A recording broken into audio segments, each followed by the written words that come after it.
Just after the Biadahe conference, senior officials of the CCP's Cultural and Propaganda Department were sacked. Musk's SpaceX is targeted by China and Russia. The CCP may never surpass the United States as the world's largest economy. Flash floods and mudslides broke out in many places in Sichuan. Premeditated flood discharge allegedly sacrificed lives to safeguard official positions, internal documents reveal. British media. China avoids sanctions to supply Russian military aircraft, key metals. China suspends Taiwan mango imports, says pest detected. All will be covered today in China Undercover. If you find our information helpful, please subscribe and turn on the notification.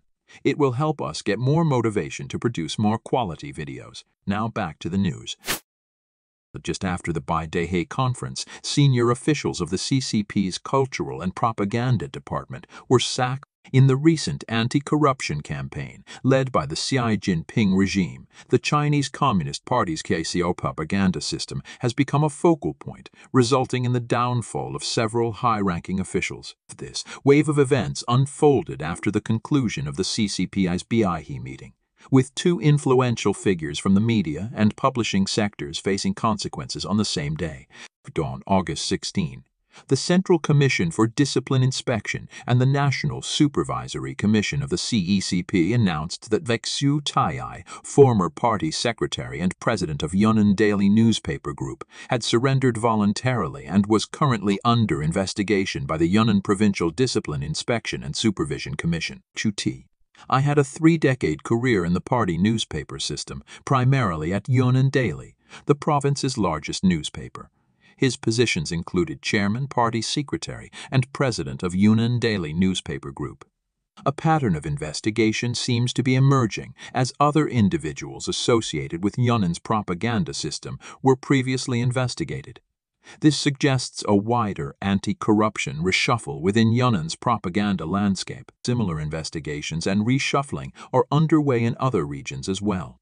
As Lai Wei, former party secretary and chairman of Yunnan Publishing Group, and Wu Haiyou, former deputy minister of the CCP Jiangxi Provincial Committee's Propaganda Department and deputy director of the Jiangxi Radio and Television Bureau, were implicated and are still under investigation. Xi Jinping's government has stressed the importance of absolute loyalty from CCPA members and cadres. The terms low red and high black have been introduced to characterize simplified and misleading CCP policies. The growing focus on these terms indicates the CCP's heightened anxiety over disloyalty within its ranks. Officials deemed unstable or disobedient are the primary targets of the anti-corruption efforts. This emphasis on loyalty reveals the party's fears of internal disloyal elements. Even though corruption is pervasive within the CCP, selective attention is given to removing political rivals. The anti-corruption campaign seems to be an instrument for eliminating those who deviate from the desired narrative. Musk's SpaceX is targeted by China and Russia. The U.S. federal government bulletin has stated that spies from China and Russia are targeting several American space companies, including SpaceX founded by Elon Musk and Blue Origin founded by Jeff Bezos. They are trying to steal confidential technology and data from these companies. The New York Post reported that on August 18, the U.S. National Counterintelligence and Security Center (CIS), the Federal Bureau of Investigation (FBI) and the U.S. Air Force issued a warning on the federal government's official website. They stated that foreign intelligence entities recognize the importance of the commercial aerospace industry to the U.S. economy and national security, including the increasing reliance on critical infrastructure for space assets. These foreign intelligence entities view U.S. innovation and space-related assets as potential threats and valuable opportunities to acquire important technology and expertise. The New York Times was the first to report the contents of this bulletin, pointing out that the interest of Chinese and Russian spy agencies in American commercial space companies is growing, causing concerns among U.S. intelligence agencies. The New York Times indicated that recent FBI investigations and intelligence gathering on foreign intelligence show that U.S. officials are worried about the interest of China and Russia's intelligence agencies in these companies. These agencies warned that U.S. adversaries are utilizing techniques such as cyber attacks, strategic investments, including joint ventures and acquisitions, and targeting key supply chain nodes to infiltrate the U.S. space industry, threatening the data and intellectual property of space companies. As a result, the U.S. federal government hopes that companies like SpaceX and Blue Origin will strengthen their security measures, especially since the U.S. relies on these space companies for technological infrastructure. U.S. officials believe that the innovation of SpaceX, Blue Origin, and other private companies provides a significant advantage to the U.S. and is envied by foreign rivals. This bulletin requests U.S. space companies to be vigilant for indicators of being targeted, including unusually high-frequency targeted cyber activities from unknown groups, facility visit requests from unknown or foreign entities, spontaneous proposals for joint ventures with foreign governments or state-owned companies, attempts to recruit technical experts, and offering financial rewards in exchange for proprietary information. The CCP may never surpass the United States as the world's largest economy. The Wall Street Journal reported that the economic development of the Communist Party of China has nearly stagnated over the past 40 years. Various stimulus measures have proven ineffective, and people are gradually losing confidence in Xi Jinping. Economists point out that the Chinese government at all levels is burdened with debt, facing severe population aging, and due to aggressive wolf warrior diplomacy, foreign direct investment has decreased. The development model that led to rapid economic growth through massive investments in factories, skyscrapers, and infrastructure over the past 40 years is no longer effective. All economic tools seem to have failed, and the GDP growth rate is expected to continue to slow down, making it unlikely for China to surpass the U.S. as the world's largest economy. The Chinese economy is facing a difficult period. The previous methods that fueled growth are yielding diminishing results. The property market bubble and economic prospects look bleak. Despite tensions with the U.S., some experts suggest that strained relations might accelerate China's technological innovation, such as in artificial intelligence and semiconductors. The bursting property market bubble and reduced Western demand for Chinese products have further worsened China's economic situation. The country's debt has reached unsustainable levels. China's economic outlook has dimmed in recent months. Manufacturing activity has contracted, exports have fallen, and youth unemployment rates have reached historic highs. Major property developer Country Garden is on the brink of bankruptcy, and the overall economy is experiencing deflation. The return on assets for private enterprises has dropped from 9.3% 5 years ago to 3.9% now. Additionally, China's labor force is shrinking, and productivity growth has slowed significantly. While productivity contributed about 1/3 to China's GDP growth from the 1980s to the early 2000s, it has dropped to less than 1/6 over the past decade. Many local governments in China resort to debt for development. By 2022, the total debt of various levels of government and state-owned companies has reached nearly 300% of GDP. Many debts are owed by local governments, which are now restricted by Beijing and can only resort to off-balance sheet financing. It is estimated that China's debt will exceed $9 trillion this year. Economists suggest that the most viable solution is for China to shift towards promoting consumer spending and the service sector to balance the economy, similar to the U.S. and Western Europe. However, Xi Jinping and his associates are skeptical of this approach, viewing it as wasteful and detracting from the focus on industrial capacity building to prepare for potential conflicts with the West. Flash floods and mudslides broke out in many places in Sichuan. In the early morning of August 21st, a sudden mountain flood occurred in the area of Zhongyang County, Liangshan Prefecture, Sichuan Province, China. This event led to several people going missing.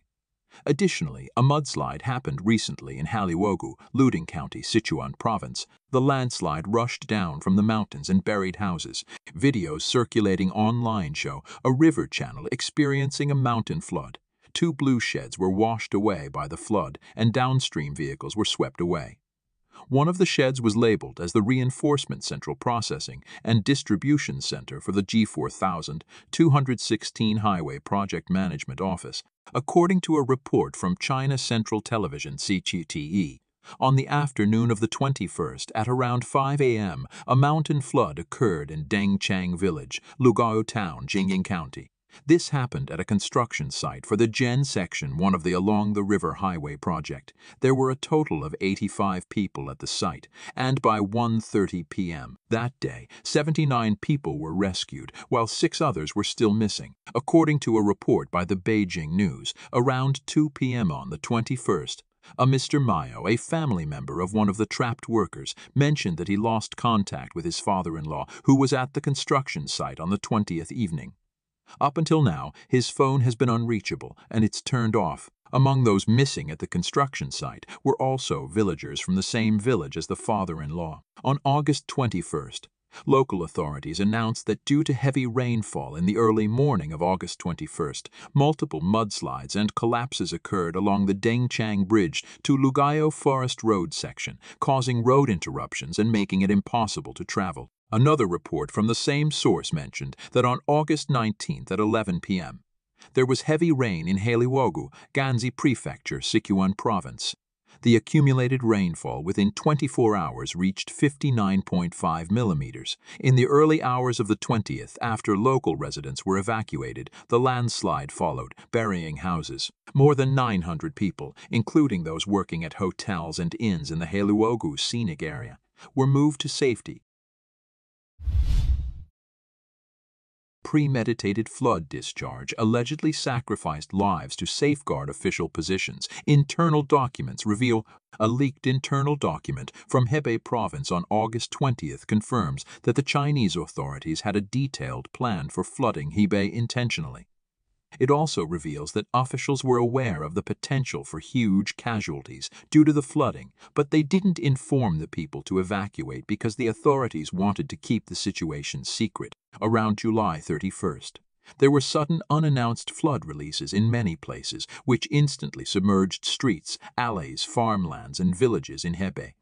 Due to the massive volume of water, many villages and towns were completely submerged. A recently exposed internal document from Hebei province confirms that this was indeed a man-made disaster planned by the authorities with the cruel intention of safeguarding Beijing and Xinjiang, though executed brutally. On July 30th, Hebei Province Flood Control and Drought Relief Headquarters issued 2 consecutive documents and convened a meeting, reminding places like Langfang, Baoding, and Xingtai to use flood detention areas and prepare for flood releases to those regions.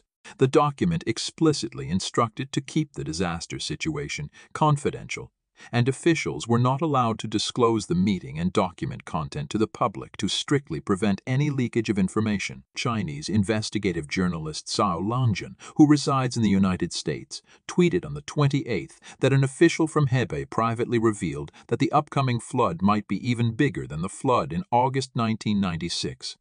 Hebei is preparing for a flood greater than the 1996 one. However, the document from the 29th stated that local officials who didn't manage the flood effectively would face serious consequences. Therefore, until most of the villages and urban areas in Zhenhuashu were completely flooded on August 1st, the authorities didn't inform any residents to evacuate so as not to obstruct flood releases due to people protecting their homes. They were seen more cruelly, while a large number of flood victims were still trapped and awaiting rescue.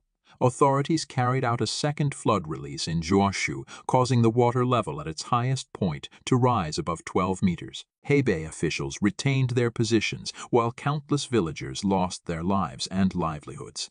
Hebei flood victim, Yedeng. There were 4 of us in total. In the floodwaters we disappeared, died. Some bodies were never found. The British media. China avoids sanctions to supply Russian military aircraft, key metals. China has maintained its claim of neutrality in the Russia-Ukraine conflict, while criticizing U.S. and Western military aid to Ukraine as worsening the situation. China has also attempted to lead Russia-Ukraine peace talks. However, the UK's Daily Telegraph investigation reveals that China has been providing Russia with helicopters, drones, optical targeting systems, and crucial metals for defense industries since the outbreak of the conflict. The investigation found that a Chinese drone manufacturer exported 1,000 sets of dual-use UAS to Russia a week before the Russia-Ukraine conflict erupted. These drones were delivered to a Russian company called Samsung, which claims to be a children's toy wholesaler. However, like many other Russian companies involved in dual-use imports, this could be a front company with minimal assets registered under its name, only around 10,000 rubles. The Global Macrodata Institution cites data from China's trade query platform Tradevan, indicating that Shantou Honghu Plastic Company Limited provided Russia with at least 1,000 drones in the months of January and February of last year, reportedly 4 days after the outbreak of the Russia-Ukraine conflict. China's Jiuzhou Air Ambulance Company in Yantai delivered 2 helicopters to Russia. Another Tianjin-based flight company also transferred 2 Airbus-produced helicopters to Russia after the conflict began. From early 2022 to the first quarter of this year, Chinese companies sold optical targeting systems to over 50 Russian companies. The value of Russia's imports of these systems nearly doubled from the previous year, reaching $2.5 million in 2022. According to the Global Macrodata Institution's research, China's Wovejoy Optical Instrument Company Limited exported the most optical targeting systems, up to 2,500 sets, to Russia's SEEK Company. This Russian company had previously supplied targeting systems and night vision equipment to the Russian Ministry of Internal Affairs. The research by the Global Macrodata Institution also revealed that China has been rerouting exports of jet turbine engines and radar missile navigation systems to Russia through countries like India and Costa Rica to evade sanctions. Trade data shows a sharp increase in Russia's import of essential raw materials and components for producing weaponry from China.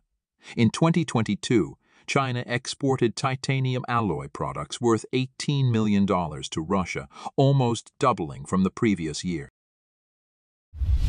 China suspends Taiwan mango imports. Says pest detected. Mainland China has temporarily suspended the import of Taiwanese mangoes. Traders engaged in cross-strait fruit trade have indicated that they will substitute Taiwanese varieties of mangoes produced in China. Some are concerned that with one less export destination, mangoes from Taiwan to Japan and South Korea might face downward price pressure from those countries. A manager surnamed Yang, engaged in cross-strait fruit trade, told the Central News Agency that the quantity of mangoes exported to Japan and South Korea is small, but the value is high, mainly due to the premium-priced Irwin mango variety. Mangoes exported to China have the lowest average price among the 4 destinations, primarily using the more affordable Keet variety. Hainan also has a significant supply of Keet mangoes, so there's no shortage of this variety in China. China's General Administration of Customs announced the temporary suspension of Taiwanese mango imports, citing the detection of harmful organisms like the oriental fruit fly. Yang inquired with cooperating farmers if there was an excess of production needing assistance, but they all indicated that their mangoes had already been sold. Given that mango season has passed, even if there are still some mangoes in August, they are primarily for domestic consumption. Thus, Yang believes that China's policy announcement today holds more symbolic significance than practical impact. In response to China's unilateral suspension of Taiwanese mango imports, Taiwan's Deputy Minister of Agriculture, Chen Chun-chu, stated in the evening that he urges China to return to cross-strait platforms for substantial discussions. If China continues to ignore the situation, based on previous instances like pineapples and custard apples, Taiwan will raise specific trade concerns. They will present proposals within the World Trade Organization's Committee on Sanitary and Phytosanitary Measures, scorch tests related to food safety inspection and plant and animal quarantine, asking China to respond. They will then decide on subsequent actions. He stressed that, first, the frequency of detecting the oriental fruit fly in Taiwanese mangoes is low. Second, even if detected, there are various measures that can be taken, such as increasing the frequency of sampling. However, China chose to impose a direct ban, which Taiwan cannot accept. They still hope to return to the negotiating table, strengthen the measures proposed by Taiwan, and address any shortcomings through bilateral discussions, rather than ignoring the issue and imposing a direct ban. And that is today's episode. If you found this video informative, please subscribe and ring a bell to get notification. Thank you for watching and see you next time.